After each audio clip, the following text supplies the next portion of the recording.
الحمد لله الأول بلا بداية والآخر بلا نهاية، هو الأول والآخر والظاهر والباطن، وهو بكل شيء عليم. والصلاة والسلام على رسوله الكريم سيدنا محمد وآله وصحبه وسلم تسليما كثيرا إلى يوم الدين. السلام عليكم ورحمة الله وبركاته. Tumtembeleza jalla jalaluhu ya Allah subhanahu wa ta'ala taina tandiko wadde enkomerero yaliwo toyinza kutaako taina ntandikwa ate agenda kubeerawo taina nkomerero. Netumwebaza byonna byatugabirira mu byengera ebirungi ebingi bye tutasobola kumenya ne tubimalayo. Atuwadde obulamu kyengera kya bbeeyi nnyo atuusiza mu mwezi guno ogwa Sha'ban gusigaddeko ennaku mbale tugweko ate Ramadaan eyingire. Tumusaba subhanahu wa ta'ala tutuuse mu Ramadaan, kubanga omuntu atuuka mu Ramadaan n'agisiiba ne yeenyagira ebirungi byamu afuna ebirungi byotayinza kumanya. Hadithi y'abasahaba ababiri abayingira obusiraamu olunaku lumu, omu n'afa n'alekawo munne Ramadaan emu. Tugimanyi bulungi. Basajja bayingira obusiraamu babiri bajja ewa Nabbi sallallahu ne basiraamuka babiri ne bakola emirimu. Kwaliko yali omunyiikivu ennyo emirimu gy'eddiini agikola, jihaadi, saddaaka, biki. Nga kuliko n'omunafunafu ye akola bya bulijjo, takola biri extra. Ono ow'amaanyi ennyo n'agenda afiira mu jihaadi, lutalo, ezimu ku ntalo z'eddiini. N'alekawo munne yawangaalayo omwaka omulala gumu, naye mu mwaka ogwo yawangaala yasiibira mu Ramadaan eki makulu yasinga ku munne Ramadaan emu, naye n'afa. Sahaba omu aloota ekirooto, aloota abasajja bano ababiri. Aloota oli eyasooka okufa eyali ow'amaanyi, n'aloota n'ono asembyeyo okufa. Naye ekyamwewuunyisa mu kirooto, yaloota nga tuli ku lunaku lwa nkomerero, Allah alagira abantu bayingire ejjana. Naye mu baba bayingiza ejjana alaba ono omusajja eyasembayo okufa eyali omunafunafu mu by'eddiini, bamuyingiza ejjana. Ono munne ne bamuleka wabweru. Neyeewuunya, musajja yafiira na mu jihaadi, ate ono yamusooseeyo waayita ebbanga ddene. Naye ne bamugamba kale naye ayingire. Ndowooza ekirooto osobola okuloota ebintu bya myaka nga 10 n'okusingawo, si bwe kiri? Allah subhanahu wa ta'ala yeesigaliza ekyo. Osobola okuloota ekirooto nga kizinga emyaka 5. Kati ono yaloota nga ono eyasooka bamugambye eyingira ejjana, n'abeera mu jjana yeyagala, ng'ono eyalwana n'afiira ne mu jihaadi akyali awo wabweru tebannamuyingiza. Owayita ebbanga eddene no ne bamugamba yingira. Bwe bukya ku makya sahabi ono yeewuunya, agenda ewa Nabbi sallallahu alaihi wasallam amubuulira ekirooto. Ya Rasulallah, naloose ekirooto naye saakitegedde bulungi. Ng'akimuyitiramu, omusajja oli obajjukira abasajja ababiri abajja ne basiramuka, kwaliko gundi ne gundi. Naye ekyanneewunyisizza omunafunafu ye ng'akola bya bulijjo. Manyi mulimu abasiraamu nga tukola bya bulijjo, ne wabaawo oli ng'olaba abasingako okusoma Qur'ani, mu saddaaka, mu tahajjudi, mu ki. Naye oli omunafunafu, ya Rasulallah, nalabye yayingidde ejjana, ono munne n'amuleka ebweru ebbanga ddene. Nabbi sallallahu alaihi wasallam amugamba olwali ne basahaba, amugamba kiyaloose ono kituufu, ate era tekikwewuunyisa, bwe kityo bwe kijja okuba ku kiyama. Oli omunafunafu lwaki yasooseeyo ono okuyingira ejjana? Yabagamba nti teyasiibayo Ramadaan extra okusinga munne. Kati Ramadaan emu Mungu gy'akuwadde esobola okutambuza mu mayiro ne mayiro, n'oleka abasajja abaafa nga bakola emirimu, naye nga gwe Mungu akuweeredde mu buwangaazi. N'olwekyo Ramadaan bw'ebeeza ekyengera kya bbeeyi, kikozese bw'obalabalamu abagenze wano Allahu akbar. Naffe tetunaba kuba na garanti tugituukako, naye akawo tutandise okukawunyiriza, tusaba Mungu atutuuseeyo ate atuwa obusobozi obugisiiba tukoleremu emirimu egyo eginaatutambuza obaoliawo atuyingize ejjana. N'olwekyo kyengera ky'obulamu kya bbeeyi, ate bw'oba obufunye obulamu n'okuba nti oli mulamu ajja okusobola okusiiba nakyo kya bbeeyi. Now tuli mu mwaka gwa kumeka? Mwaka gwa 8. Fathu Makka yaliwo omwaka gwa 8 min al-hijra, tuli mu mwezi ogwa Shawwal. Fathu Makka yaliwo mu Ramadan nga 20, era twagamba nti Nabbi sallam mu Makka yamalamu ennaku 19 ng'atereeza embeera, alonda ba amiru, alonda abakulembeze. Aba yeetegeka okuddayo e Madiina, awulira amawulire, kubanga Nabbi sallam yalinanga ba informants. Awulira amawulire nti waliyo ekika ekyetegeka okulumba Makka, kimukube kimumaleko essanyu lyabadde afunye. Nabbi sallam yaweereza sahaba bamuyita Abdallah agenda akakase amawulire ago matuufu.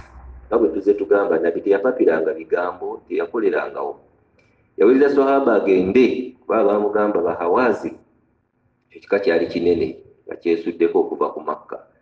Bahawazi beegasse n'ebika ebirala, ng'ogasse ba Thaqiif b'e Taif, bakogasse ne Banu Sa'd n'ebika ebitonotono beegasse bakoze ejje liwerera ddala abantu 2,000 baagala kujja kukubira Makka muno bakusuuza obuwanguzi bw'ofunye. Nabbi sallam atumayo sahaba, gendayo mubo okakase. Sahaba ono yagenda mu mbeera za bulijjo tebamutegeera, n'ayingira mu miitingi zaabwe, n'awulira bye bateesa byonna, n'ejja obunene bwalyo, n'akomawo ewa Nabbi sallam, n'amukakasa kituufu amawulire ge wafunye ddala kituufu. Abasajja bategese ejje 2,000, mulimu ebika Hawazin, Thaqiif, Bani Sa'd n'abalala. Saawa yonna balumba Makka. Nabbi sallallahu alayhi wasallam yategeeza abasahaba abaali bamaze okuwamba Makka ne bano abaali babeegasseeko, tugenda kati mu lutalo olwa Hunain. Olutalo olwo baluyita Ghazwat Hunain, ezimu ku ntalo ezasembayo ku Nabbi sallallahu alayhi wasallam. Ghazwat Hunain ne Qur'ani luyita Hunain, naye bannasiira balina amannya amalala ge bayita olutalo luno.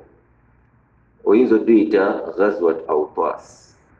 Awtas kyekifo kye balwaniramu, ekifo ekyasembayo kye balwaniramu, oba abamu baluyita Ghazwat Hawazin, nga bategeeza ekika kiri ekyali main ekyatandika olutalo. Ghazwat Hawazin, olutalo lw'Abahawazin, oba Ghazwat Hunain nga Allah bw'aluyita mu suratu Tawba aya eya 25. So eyo ye tasmiyat, erinnya lya amannya ga lutalo geega 3 okusinziira ku bitabo bya siira.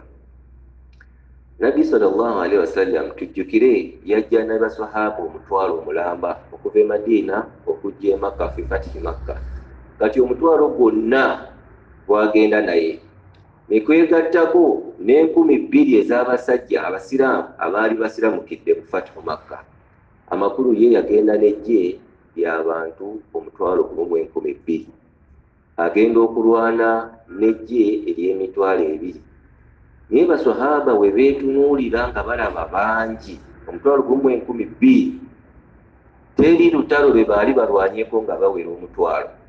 Kati bagenda okulaba nga bangi, era bagenda beewaana gamba nti lan nughlaba al-yawma liqilla, tetusobola kuwangulwa kweno ennamba gye tulina, kuba n'abantu abangi omutwalo omulamba mu 2,000 olutalo tulumaze. Nabbi sallallahu alayhi wasallam yabeekesa n'abagamba ekyo temuddamu okyogera. Olutalo Nasru tejja lwa bungi bw'abantu. Entalo zonna ze tuze tuwangula kuva ku Badiri kujja ku Khaybar kuva ffe tubadde tusinga obungi. N'olwekyo la yaghurrannakum al-adad, temwewaana n'okuba nti muli bangi ne mulowooza nti olutalo luwedde. Olutalo terulwangulwa lwa bungi lw'abantu. mwesigamire Allah mubeere ne yakiini entuufu olutalo lujja kuba. N'abanyumiza n'ekyafaayo kya nabbi omu ku mulembe gw'Abayisirayiri, yagenda n'ejje eddene ne yeewaana n'ejje, naye bye yagenda okulwana nabo nga batono baamuttamu emitwalo 7. N'olwekyo obungi bw'abantu si bwe buwangula olutalo. Nabbi sallallahu alaihi wasallam agenda mu kkubo, agende Awutwasi. Mu kkubo tulabye obungi bw'abantu 2,000 bano abasiraamu abapya babayita Atulaka, kuba Nabbi sallam ly'erinnya lye yabawa. Wali ng'abasonyiwa bwe baamubuuliza nti yababuuza nti ma tadunnuuna inni fa'ilun bikum ya ahla Makka, mu abantu b'omu Makka mulowooza ngenda bakolera ki? Basuubira agenda kukola revenge. Baamugamba nti akhun karim wa ibn akhin karim. Mu kubaddamu yabagamba nti idhabu fa antum tulaqa la tathriba alaykum alyawm yaghfiru Allahu lakum. So yabagamba nti antum tulaqa, mbatadde kati abaafuna erinnya eryo ery'abatulaqa. Omutwalo gw'abaswaba abajja ne nabbi n'2,000 batulaqa ne bagenda mu kkubo lyabwe bagende okulwana olutalo. Nabbi sallam bwe yali ava mu Makka yaleka musahabi muvubuka yababeera amir, bamuyita Uttab ibn Usaid. Uttab ibn Usaid kigambibwa yali muvubuka wa myaka nga 3. Mugamba gwe amiru mu Makka, ebbanga ly'emmage tugenda okuba nga tetuliiwo, ensonga za Makka zonna gw'oziramula. Baba batambula bagenda, in fact nga tebannasimbula, Nabbi sallallahu alaihi wasallam yagenda okulaba nga ebyokulwanyisa tayina, tebimumala. Tujjukire bwe yali ava e Madiina mu Fatihu Makka, yajja ategese ejje erina ebyokulwanyisa ly'abasajja 200, just 200, nga bwe balina ebyokulwanyisa ebitegeerekeka ebirwana olutalo. Bano abala baali bazze na buntuntu. Kati ateeberezaamu okugenda mu lutalo olwa Hunayn ng'alina just ebyokulwanyisa 200, ng'alaba ekintu tekijja kubaani. Yanoonya, ate baabirese Madiina, yanoonya amagezi wajja ebyokulwanyisa. Naye akimanyi bulungi Nabbi sallallahu alaihi wasallam ti waliwo omusajja bamuyita Safwan ibn Umayya. Omusajja ono asuubula byakulwanyisa. Oba mumujjukira omusajja gwe twakoonako oyo, Safwan ibn Umayya yagaana okusiramuka. Era yewe yajja ewa Nabbi yamugamba, ya Muhammad, nkusaba ompeeyo omwezi ogwo nkyerowooza, naye nzikiriza nsigale mu Makka, mpa obubudamu mu Makka omwezi gumu. Nabbi sallallahu alaihi wasallam yagamba Safwan, nkuwadde emyezi emeka? Nkuwadde emyezi 4, nkwongeddemu, weerowooze tetujja kuyingiza ddiini lwa mpaka. Safwan n'abeera mu Makka nga si musiraamu, Nabbi amutadde, naye ate yeddiira mu byokulwanyisa. Ye yaguzanga Abakuraishi ebyokulwanyisa nga ye byasuubula. Agende wa Safwan amugamba, Safwan, njagala tukole eddiiru, tugenda mu lutalo naye ebyokulwanyisa bye tulina tebitumala. Akola ddiiru n'atali musiraamu. Njagala onfunireyo ebyokulwanyisa bye ngenda okulwana nabyo olutalo lwe tugenda lumu. Safwan amubuuza, Muhammad, ebyokulwanyisa byange tobiwambe? Bwe naabikuwa tobiwambe? Ebyo gye bizinensi yange. Nabbi sallallahu nga nedda, sigenda biwamba, obinjazika oba mbipangisa. Nyinza okugamba okupangisa, ogenda bimpangisa bikozese olutalo we luggwa nkusasule. Safwan yakkiriza era n'akuŋŋaanya addira, n'akuŋŋaanya ebyo bye bambala ku mubiri n'abireeta, n'akuŋŋaanya ebyokulwanyisa n'abireeta ewa Nabbi sallallahu alaihi wasallam. Abimupangisizza, agenda musasula. Nabbi sallallahu alaihi wasallam bw'amala okufuweza ebyokulwanyisa byalaba nti bijja mukolera, n'asimbula. Ne Safwan ono yagenderako, ye ekimutudde kulondoola bintu bye, kulondoola byakulwanyisa bye, bayinza okubizanyiramu ne babireka mu lutalo. Si musiraamu naye atinze n'ejje lyaki ly'abasiraamu. Bwe batuuka mu kkubo baasanga ekifo, baba batuuka ku kyalo nga kiriko abasajja balina omuti munene. Omuti ogwo bagukolerako emikolo, yinza okugamba bakusamirirako, nga era bo bagenda ku muti ogwo ne basaba emikisa, bakwata ebiso byabwe ne babiwanika ku muti ne balambiriza. Omuti gubawa emikisa, bajjajja babawa emikisa nga wandigambye. Newaffe waliyo emubende, ndowooza waliyo omuti baguyita gwani, gwa Nakayima. Omuti gwa Nakayima abaali bagenzeko emubende, muti munene nnyo. Bantu bakusaba emikisa ne bakola bye bakola. Kati twala ekifaananyi ekyo. Bwe batuuka awo, bano basahaba bagenda okulaba abantu bali engeri gye beetooloola omuti, gye bakola emikolo gyabwe, gye basaba emikisa, ne beegomba ne bagamba, ya Rasulallah, ij'al lana dhata anwaat kama lahum dhata anwaat. Omuti ogwo baali baguyita dhatu anwaat.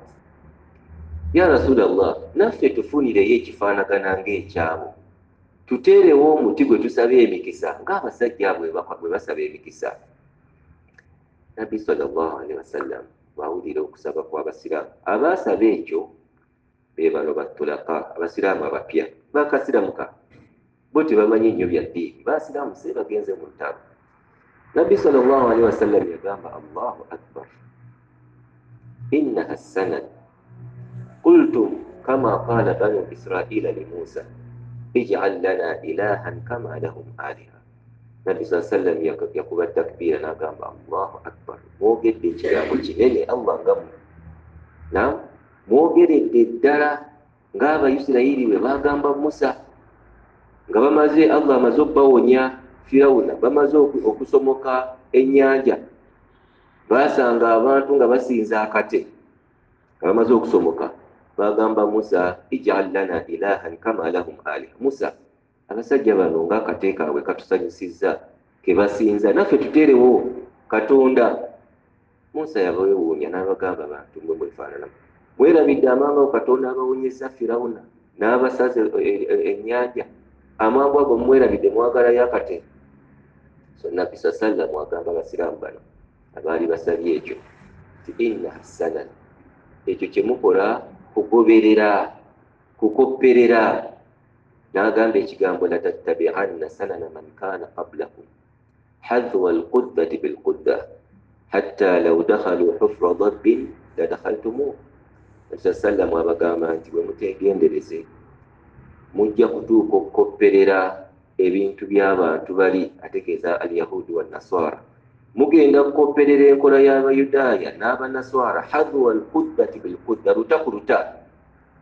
Tiwe mulaba nga bakola kino nammwe nga mweterawo ekifaanana mukoppe, mulaba nga bakola Krismasi nammwe muleete bino, mulaba nga agamba nti la tattabi'anna sanana man kana qablakum hadwa alquddati bilqudda hatta law dakhalu hufra dabbin la dakhaltumuh. Okumanya mugenda kukoppa muyitewo abantu bali mwe banaayingira ekituli nga kibatwala mu kuzikirira, nammwe mujja kukiyingira musikirire. Yakuba kifaananyi kya nswaswa oba omuli omusota, ekituli okimanyi kirimu omusota oba enswaswa, naye olaba abantu nga bayingira naawe oyingire. Nolwekyo Nabbi yeekesa abasiraamu baali bapya, teyabavuma kubanga yali amanyi bw'abakwata. Abasiraamu bapya naye yabalagula, temusaba ebintu ebitali mu ddiini yaffe, era ne bakyenenya ne bakivaaho ne batambula. Nabbi sallallahu alaihi wasallam bamuleetera amawulire, kubanga bwe yali nga atambula yatumangayo advance force. Bamuleetera amawulire, ya Rasulallah, abasajja balina ejje ddene, bategese ejje. Abasajja bali ba Hawazin nga bwe tugambye, bagatta ne Bathaqiif okuva e Taif, ne bagatta ne Banu Sa'd n'ebika ebirala, ne bakola ejje nga ddene. Bwe bakola ejje nga ddene, baalironderaku omuvubuka nga ye kamanda, baali bamuyita Malik ibn Auf. Malik ibn Auf yali musajja wa maanyi, kabode kanyama munene, naye nga talina bumanyirivu mu kulwana, naye nga wa maanyi. Kati bo gwe beesiga. Malik ibn Auf omuvubuka oyo ategeka ejje, alagira abasajja bonna abagenda okulwana, buli omu ku mmwe abalwanyi alina okujja ne mukyala we, alina okujja n'abaana be, alina okujja n'ebyobugagga bye, tugenda nabyo mu lutalo. Omukyala, abaana, ensolo, byonna tugenda nabyo. ekyo yakikola lwaki? Alaga abasiraamu nti eggye lye ddene nnyo n'okusinga kye balaba. Mu ggye eryo ng'ogyeko Malik ibn Auf yali kamanda, baalina omusajja mukulu ate ye nga kafulu mu kulwana naye nga muzeeyi ate nga muzibe, baali bamuyita Durayd ibn Summa. Durayd ibn Summa yali musajja mulwanyi okuva emyaka gy'emabega, kati ng'alina obukodyo bw'okulwana, entalo zaawo zonna baazirwananga nga Durayd yekoosa. Bagenda ewa Durayd ibn Summa bamwebuuzeeko, bagenda naye mu lutalo, muzibe muzeeyi naye bagenze naye mu lutalo alawe ku magezi. Batambula bagenda mu kifo ekyo Awtas. Durayd ibn Summa ababuuza nga tutuuse ewa, wano we tuli tuba kifo ki? Bamugamba tutuuse mu kifo bakiyita Awtas.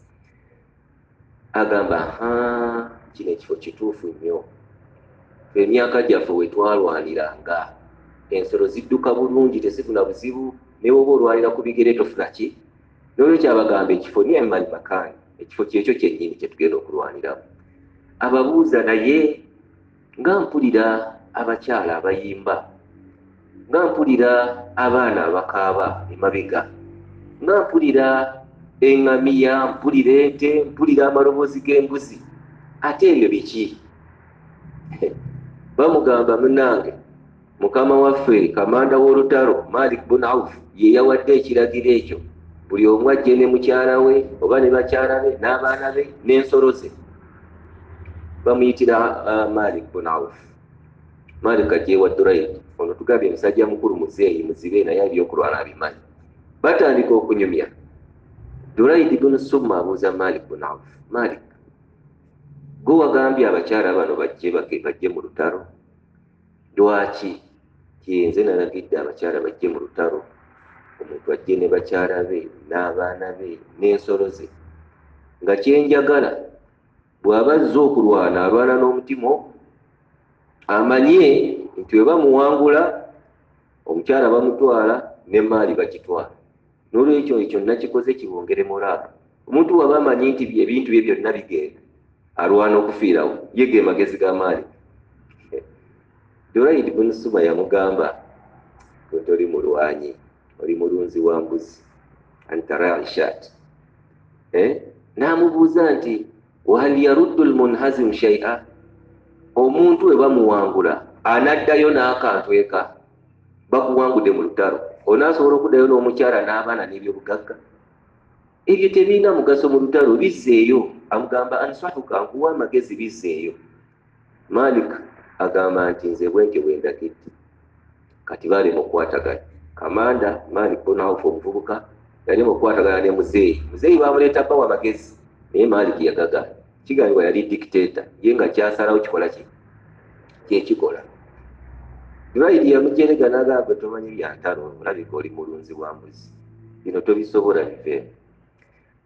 Malik yagenda okulaba nga Durayd ono alinga amumalamu amaanyi, yayimirira mu ggye, yabagamba nti eggye mmwe Bahawazin Bathakifu mwampadde obwesige mbakulembere, naye mbalayirira eyita mukolera ku kye mbalagidde oba nja kwetta mbalekera olutalo. Muyina okugoberera ebiragiro bye mbalagidde, bwe muba muganye ngenda kwefumita ekisoni badekera olutalo.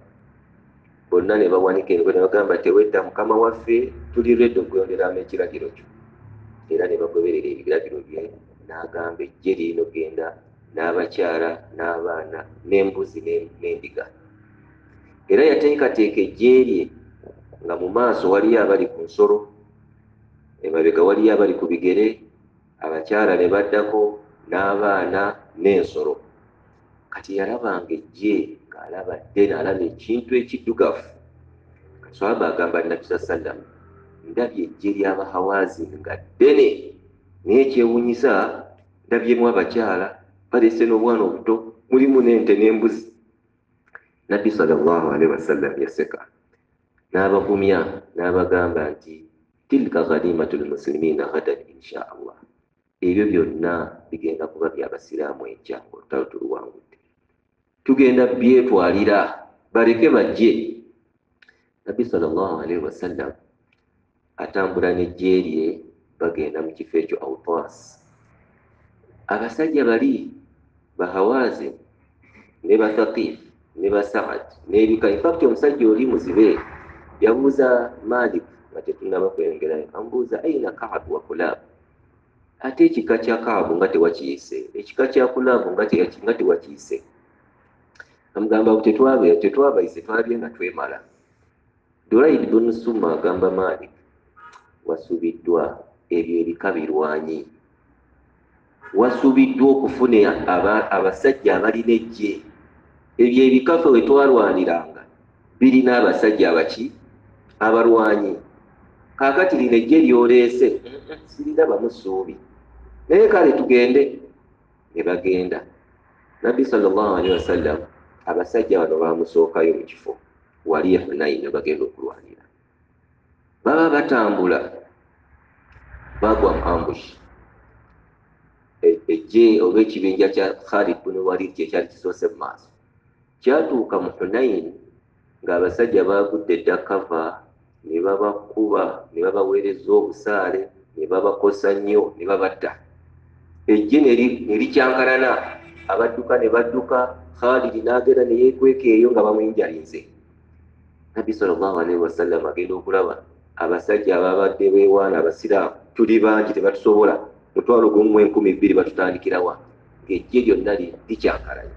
Kigambibwa Nabbi sallallahu alaihi wasallam yasigala n'abasajja 1,000 mu lutalo mu battlefield. Ku 1,200 yasigalako n'abasajja 200 byokka. N'ayita abasiraamu nga teri awulira. Nabbi sallallahu alaihi wasallam agenda okulaba ng'embeera ekyankalanye, abasiraamu bakyankalanye. Yafuna akatunnumba wayimirira akasozi n'akowoola, ya lal ansar ya lal muhajirin, abange ba answari bange ab'e Madina, abange ba muhajirin abange ab'e Makka, halummu ilayya ana Muhammad ana rasulullah ana ibnu Abdul Muttalib, nze Muhammad, nze nabbi wammwe, nze mutabani wa Abdul Muttalib, mukomewo. N'alagira taata w'omuto Al-Abbas, kowoola abantu bakomewo, kubanga Abbas yalina eddoboozi ddene. N'abayita, ya ahla Samura, abange basahaba bannabbi abaali mu ahlu Samura, be bali abaali mu Hudaybiya, abange mwe abasahaba bannabbi abaali naye mu Hudaybiya, mukomeewo. Basahaba bwe baawulira eddoboozi lya Nabbi, ne bawulira n'eddoboozi lya Al-Abbas, buli omu yali adduse gy'adduse yakomawo immediately ne beegatta ku Nabbi sallallahu alaihi wasallam.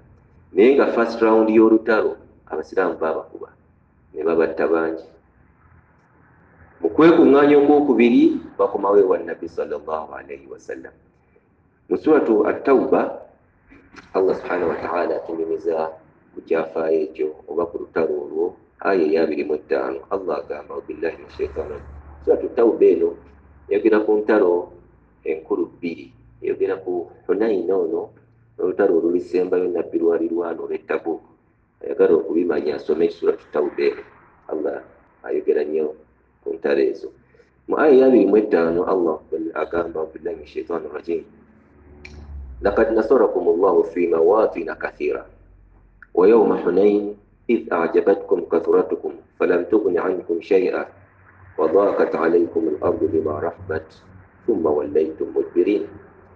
الله قال لقد نصركم الله في مواطن كثيرة. الله زاب تاسع مونتارو نينجي مونبيرا نينجي وابسلام. ويوم حنين أدور حنين جاي تليلا إذ أعجبتكم كثرتكم mwagenda mwewaana n'obungi bwammwe, tuli bangi 1,200 batutandika batya, batusobola batya? Kati Allah ababuulira, idh ajabatkum kathratukum, mwe mwerabanga muli bangi ne mulowooza nti olutalo mulumaze. Naye agamba falam tughni ankum shay'a, obungi bwammwe tebwabayamba. We baabakuba bubi nnyo nga n'obungi muli baki. Wadaqat alaykum al-ardu bima rahabat, okumanya baakuba abasiraamu. Allah yakozesa ekigambo wano statement, ensi nebafundirira, baabafunza bima rahabat, so nga ensi ngazi nene naye baalabanga ekoze ki, waliwo embeera weekufundira nolabanga ensi efunze. Imaamu yali ekutuusireko sekasa nga buli budde olaba bakulaba, newe weekweka mu kyalo eyo nga boba bandaba, muyinza okuba temufunaako ku mbeera eyo. Naye ensi eyinza okukufundirira mubwe bajja wano n'otuuka okuddukamu wakufundiridde naye nga wakazi we weekweka. Ati Allah agamba abasiraamu okumanya Hunaini yali nzibu ku basiraamu, ensi yabafundirira newakubadde nga ki nene. Agamba thumma wallaitum mudbirin, ne mudduka mu lutalo ne mulekawo nabbi. Badduka mu battlefield, buli omu n'agenda ne yeekweka. Oluvannyuma nga nabbi sallallahu alaihi wasallam abakoowodde, Allah agamba mu aya eddako thumma anzala Allahu sakinatahu ala rasulihi wa ala almu'minin wa anzala junudan lam tarawha wa 'adhaba alladhina kafaru wa dhalika jazaa'u alkafirin. Nabbi sallallahu alaihi wasallam yaddamu n'atereeza ejje n'abakoola ne mukomawo. Thumma anzala Allahu sakinatahu ala rasulihi, Allah yasse okukkakkana n'obukakkamu n'emirembe ku nabbi wa sallam wa ala almu'minin, n'abo abaali basigadde naye abatono. Ne mukomawo gyali wa anzala junudan lam tarawha. Mu lutalo lwa Hunain Allah subhanahu wa ta'ala yaweereza ejje ly'abamalayika. Lam tarawha, mu abasiraamu temwaliraba, naye bali ate abakafiiri bo baalinga bakola ki? Baliraba. Wa'adhaba alladhina kafaru wa dhalika jazaa'u alkafirin. Siira bannasiira bagamba mulimu entalo Allah subhanahu wa ta'ala we yaweerezanga ejje ly'abamalayika litaase ku basiraamu. Olutalo lw'e Badiri tulujjukira, Allah subhanahu wa ta'ala yaweereza bamalayika, ejje ly'abamalayika ne lirwana n'abasiraamu. In fact abasiraamu banyumya oluvannyuma lw'olutalo nga banyumiza nabbi sallallahu alaihi wasallam. Twabadde mu lutalo nengalula ekiso naye mba sina kituusa ku mutwe gwa musajja nga ndaba ensinga egwa wali. Nabbi abagamba malayika zezaabatema, nga mwe tonnatema nga malayika yatemye dda. Kaakati wano ejje Allah lyeyasindika mu Hunain teryalwana, teryali terize kulwana, just lyatiisa abakafiiri nga balaba ejje ly'abasiraamu ate lyeyongedde obungi, kubanga abakafiiri abasiraamu oluvannyuma banyumiza abasiraamu. Bwe twali tulwana nammwe twalabanga abasajja nga banyirira bambadde ebyeru naye nga tetubategeera, tebafaanana abantu ba bulijjo, ng'okunyirira kwabwe si kwa bulijjo. Kati lyejje lino Allah subhanahu wa ta'ala lyayogerako, yaweereza bamalayika balwanireko abasiraamu naye tebalwana kulaga bungi bwabwe. Allah subhanahu wa ta'ala agamba nti wa'adhaba alladhina kafaru, oluvannyuma nga abasiraamu bamaze okwetereeza basobola okuba abakafiiri, wa dhalika jazaa'u alkafirin. Tumma yatubu, ojja kusoma aya eziddakaawo. Naye Allah subhanahu wa ta'ala mu lutalo olwo ategeeza abasiraamu nti bwali bungi bwammwe kwali kusaasira kwa Allah subhanahu wa ta'ala. Okumanya ejje olutalo lwazibuwala, nabbi sallallahu alaihi wasallam yatuuka okubuuza abasahaba be, aina Khalid? Khalid aliwa? Kamugamba Khalid bamukubye ali eyo yeekwese. Teyakomawo kubanga yali akoze eki? Afunye ebiwundu binene. Nabbi sallallahu alaihi wasallam yayoola olubatu lw'ettaka lw'enfuufu n'alukasuka mu ggye ly'abakafiiri n'asomerako edduwa, Allahumma anzil nasrak, ayi Allah tuteekeko okutaasaako. Kigambibwa enfuufu eno gye yakasuka mu ggye ly'abali yabayingira mu maaso nebayingira mu kamwa nebakyankalanya. Kati mu mbeera eyo Allah subhanahu wa ta'ala naawe abasiraamu nasr. Olutalo olwo baalulwana mu feezi bbiri, fakti bannasira baluyita Ghazwat oba Hawazin wa Thaqif. Baasooka okulwana ne ba Hawazin ate ne bagenda ne balwana ne ba Thaqif e Taif. We baakuba bano mu Hunain abatali basiraamu abasinga ne badduka ne bagenda e Taifa kubanga tebiri wala nnyo, tebyesudde ebbanga ddene. Ono muzeeyi, mumujjukira muzeeyi omugezi Durayd ibn Summa, baamutiramu mu lutalo. Ate muzeeyi muziba abaana alagawa baamutiramu. Ate ye Malik ibn Auf yasobola okudduka, yadduka n'ejje lye n'agenda paka e Taif. Ebyobugagga bino byonna bye baleese mwabirabye. Abakyala kigambibwa mu lutalo olwo ejje eryo lyalimu abakyala 600 Malik ibn Auf yali agambye bagoberere kakaaga nga mulimu embuzi ente nga bingi byonna laba nabbi sallallahu alaihi wasallam bwabikola ki byonna bwe babizingako abakyala baamu embuzi endiga n'obwana obuto ne babiwamba. Jjukira ekigambo kya nabbi kyeyagambye basahaba tilka ghanimatul muslimina insha allahu ghada, ebyo byo mwogedde bigenda kuba minyago gyaffe kyanga olutalo tulwangu era haqqan byafuuka eminyago gy'abasiraamu. Insha allah omulundi oguddako tugenda kulaba olutalo we luwedde first round nabbi alina okgenda e Taif akube ejje erigenze mu Taif Bathaqiif. So wano amaze okuwambawo byawambye ejja aligamba kati twolekera Taif kulwana n'Abathaqiif kubanga nabo balina embiri nga walabanga embiri z'Abayudaaya byesibiranga mu bigo. Nabi sallam agamba twolekere Thaqiif ate tubakube kubanga we tunaabalekera akakisa bajja kuddamu beekuŋŋaanye batukube. Nabi sallallahu alaihi wasallam n'ayolekera naye bino ebyo bawambye balina we baabitereka, yateekako ejje ly'abasahaba ne babitereka. Tujja biraba omulindi ogujja insha allah. سبحانك اللهم وبحمدك أشهد أن لا إله إلا أنت نستغفرك ونتوب إليك. السلام عليكم ورحمة الله.